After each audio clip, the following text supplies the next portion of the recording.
In a video last month, I told you about homeopathy, which I called the second most ridiculous pseudoscience. And I'll be honest with you, I don't actually have a definitive ordered list of the most ridiculous pseudosciences. I said it was the second most ridiculous because I thought that was funnier than just saying ridiculous. But I noticed in the comments there was a spirited discussion on whether or not my joke ranking was correct, with several people arguing that homeopathy is definitely more ridiculous than my purported number one, Therapeutic Touch. And other people in the comments were curious as to why I think Therapeutic Touch is so ridiculous. So to answer all of your questions and maybe more, today I'm going to be telling you all about the zany belief that is Therapeutic Touch. This quackery began in 1972 as the brainchild of Dolores Krieger, who was a nurse who had just received her PhD, and Dora Kuntz, a professed psychic who was born and raised in an occultist religion based in part on the idea that the world is run by a secret society of men with superpowers, like the ability to project their souls anywhere in the world, and also the ability to live for a really long time. Kuntz claimed to be in contact with magical beings and said that Central Park in New York City used to be chock full of fairies until pollution made it much harder to find them in the late 70s. Those two founders should give you a really good idea of what Therapeutic Touch is all about.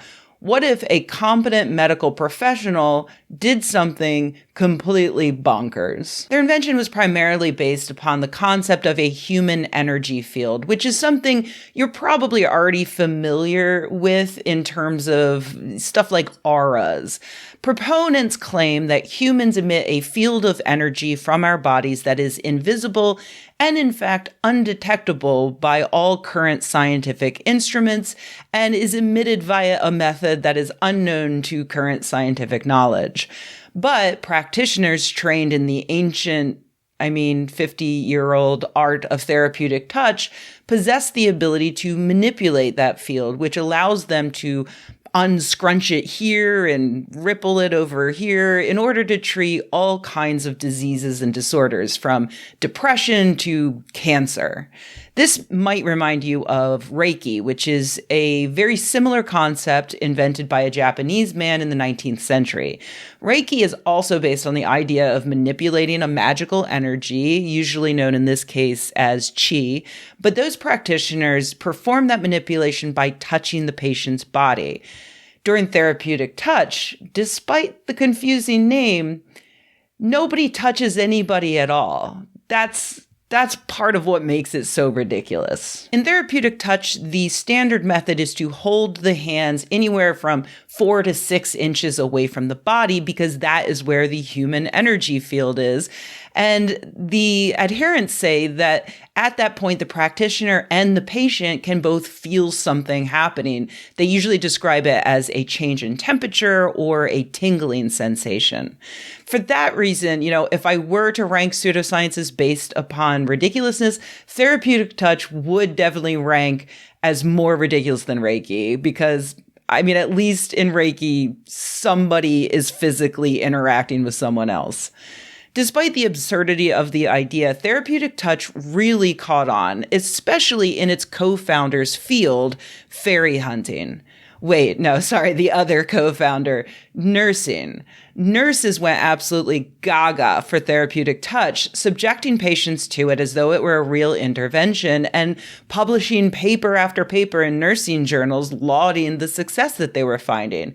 Patients, they said, loved it, though systematic reviews would eventually reveal that every study with any positive result was deeply flawed and totally biased, but none of that would stop this popularity from spreading around the world. That is until April Fool's Day of 1998. Despite the holiday, That's the date when a very real study was published in the prestigious Journal of the American Medical Association, JAMA. In that paper, 21 therapeutic touch practitioners were tested under blinded conditions to see if they could detect an investigator's energy field. They all failed miserably, leading to the conclusion that the claims of therapeutic touch are groundless and further professional use is unjustified. While the study got some attention just for being in such a big journal, the real star that led to media exposure around the world was one of the 4 authors of the study, Emily Rosa. She was 9 years old when the study began and 11 when the paper was published, making her the youngest scientist to be published in a peer-reviewed medical journal. It all began as her 4th grade science fair project, but then grew in scope to the study that was finally published, with her parents as co-authors along with Stephen Barrett of Quackwatch.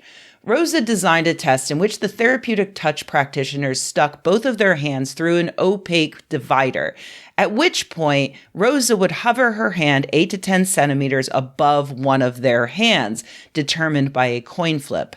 The practitioner would then sense the energy field and say which hand was chosen. At the end of the experiment, the practitioners guessed correctly 44% of the time, making it statistically no different from chance, which would be 50%. Therefore, no evidence could be found for the existence of the ability to detect or change any such human energy field. Case closed, right? Well, not exactly. While this was a great experiment for a 4th grade science show, and honestly, it's about as much effort that a ridiculous concept like therapeutic touch deserves, it was not actually good science per se. For instance, it was blinded in that the practitioners couldn't see which hand had been chosen, but it wasn't double blinded, meaning that Rosa obviously could see which hand was chosen. Also, there was no control group. You might think that there doesn't need to be a control group because it's obvious that a random person would have a 50% chance of guessing the correct hand. But let me tell you, the fact that you think that is the reason why magicians still have jobs.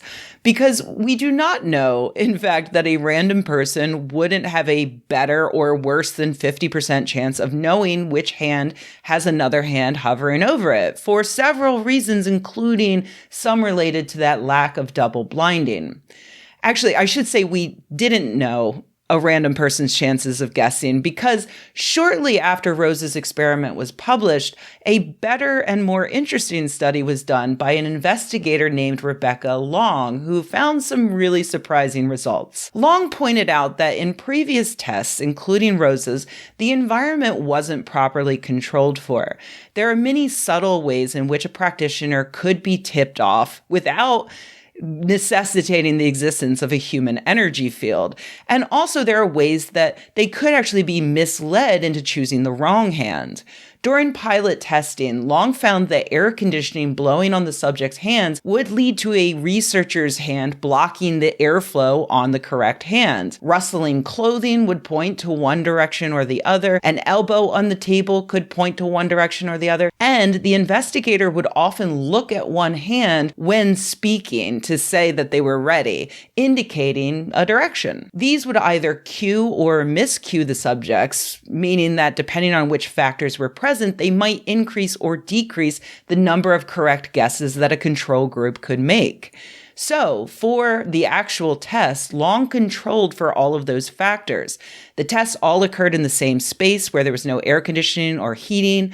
The experimenter wore clothing that wouldn't make any noise, and the experimenter was never to speak, instead using LED lights to indicate when their hand was in place and ready for a guess. No elbows could touch the table, and she even mandated that the exact movement of the hand being placed over the practitioner's hand had to go very slowly in order to remove the likelihood that the practitioner could feel a rush of air as the hand moves into place. Finally, she had an investigator overseeing the whole process the entire time, making sure that all of those rules were carefully followed.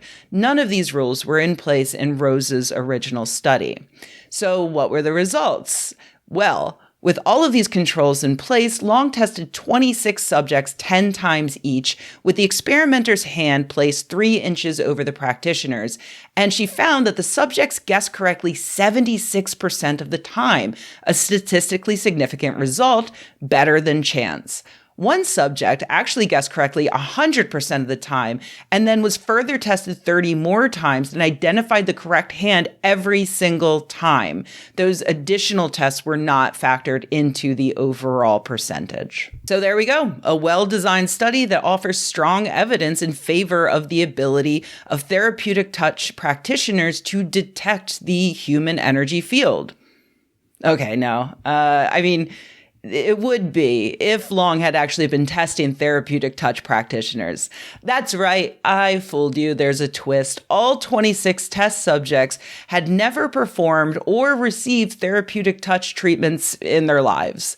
Long's actual hypothesis was that therapeutic touch practitioners and patients are fooling themselves thanks to simple body heat radiating from body to body. So she went on to test her subject's ability to detect the correct hand at 4 and 6 inches away, finding that sure enough, the success rate dropped with every increase in distance. Ah, you're thinking, that might be because the human energy field also dissipates at that rate. Maybe. So to test that, she retested all the subjects at 3 inches again, but this time she put a pane of clear glass between the experimenter's hand and the subject's hand, and at that point the success rate dropped to 52%, within a coin flip's chance of guessing correctly. As a fun bonus, she conducted one final trial in which she had the investigator intentionally miscue. Instead of using those LED lights, they spoke the word ready while looking at the incorrect hand, and while resting their elbow in front of the incorrect hand, the success rate then dropped to 39%. So, did that study disprove the existence of a human energy field?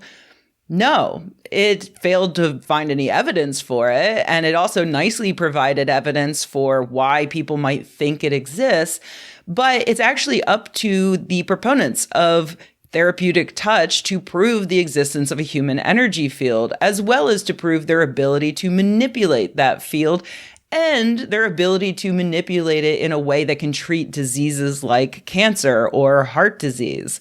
They've done none of this, ever. Study after study fails to show any evidence for any of these claims. Why then does the practice continue? Well, I have a hypothesis. In many places, and especially here in the United States, people aren't allowed to form good relationships with healthcare professionals. We see our doctors for maybe 15 minutes every year or so, and we rarely feel heard or understood.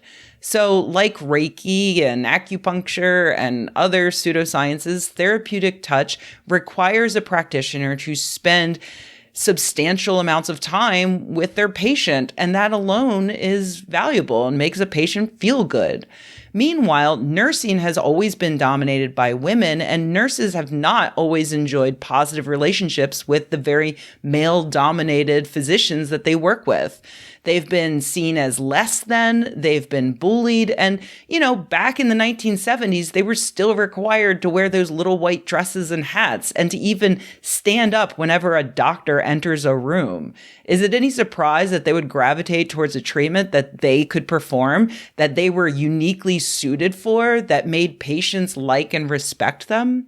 So yeah, therapeutic touch is a completely ridiculous pseudoscience with no evidence that any part of it is true, other than the idea that it gives some patients some relaxation. But I guess after going over all of this, I would actually rank it as slightly less ridiculous than homeopathy. But I'm curious what you think. Honestly, I've been really enjoying these deep dives that kind of exist blissfully disconnected from any current events. So also please let me know if there's some other pseudoscientific topic that you would like me to cover, like colon cleansing, orgone, vaginal steaming, some other alt-med treatment that's not related to butts and sexy bits. Let me know in the comments. Happy to help.